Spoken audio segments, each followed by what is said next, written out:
Hi, my name is Jonathan, and today I'm going to teach you the biggest joke of the millennial.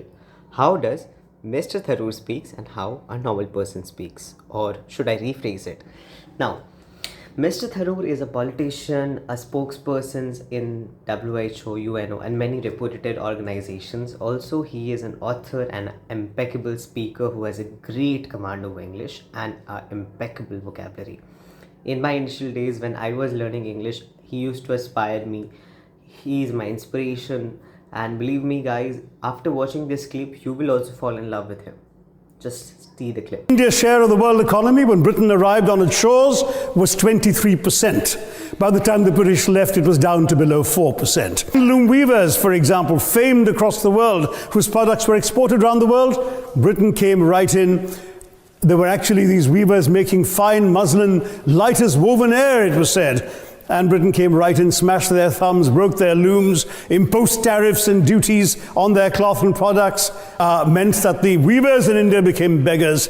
And India went from being a world-famous exporter of finished cloth into an importer. Went from having 27% of world trade to less than 2%. So you're back.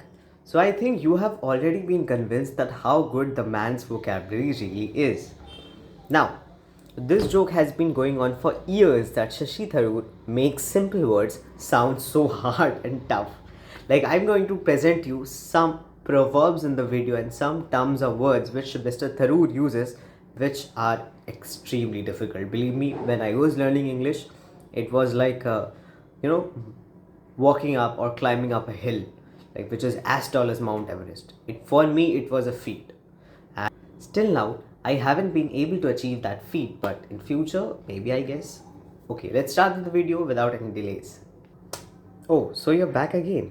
Now, how would Mr. Tharoor speak? Every cloud has a silver lining in his own way. I think he would go like this. Even amidst the most tumultuous of the circumstances, there exists an iridescent gleam of hope, a latent optimism that promises to alleviate the burdens of adversity. In other words, every cloud harbors within its inky expanse a glistening thread of silver. Of course, he would go like this.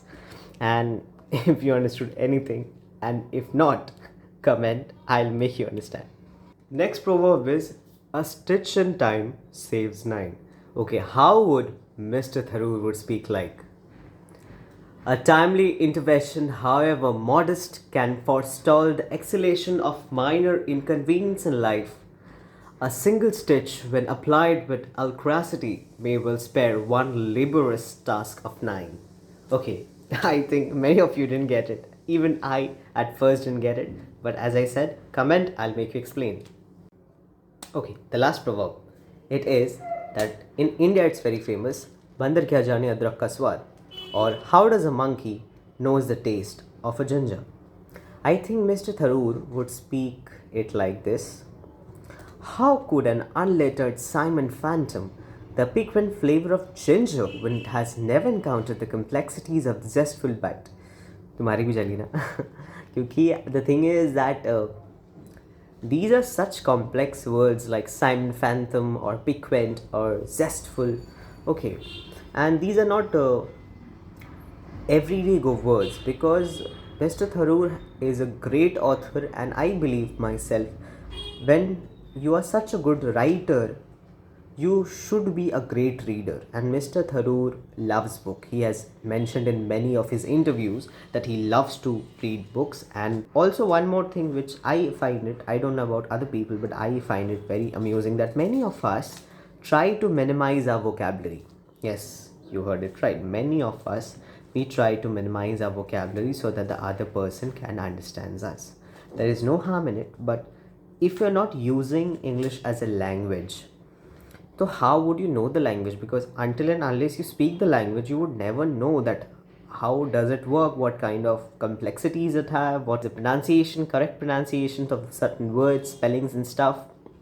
It's just a language like your mother tongue, like Hindi, Bengali, Assamese. This all things matter in any language you're trying to study and stuff.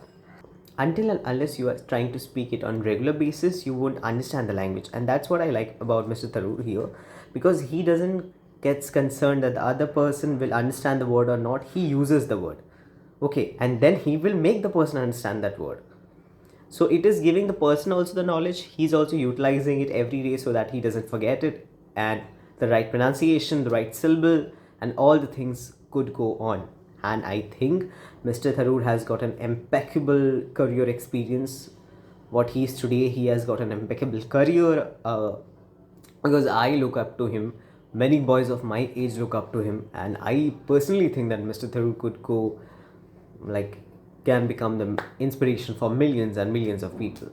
Because any of one of you who have read his books, you would know that how great writer he is. He writes satire, he writes proper history, he writes colonialism. He has bashed many racist journalists outside India, and he is giving them tough competition. And what I like about him is this confidence he has in his own persona. All of you who are watching my video, I want all of you to have that persona, that you're confident in your own skin. That's it for today, and subscribe my channel and comment. And I know I'm not perfect, I have done many mistakes in my video too. So let's continue this journey, growing together. So bye, thanks for today.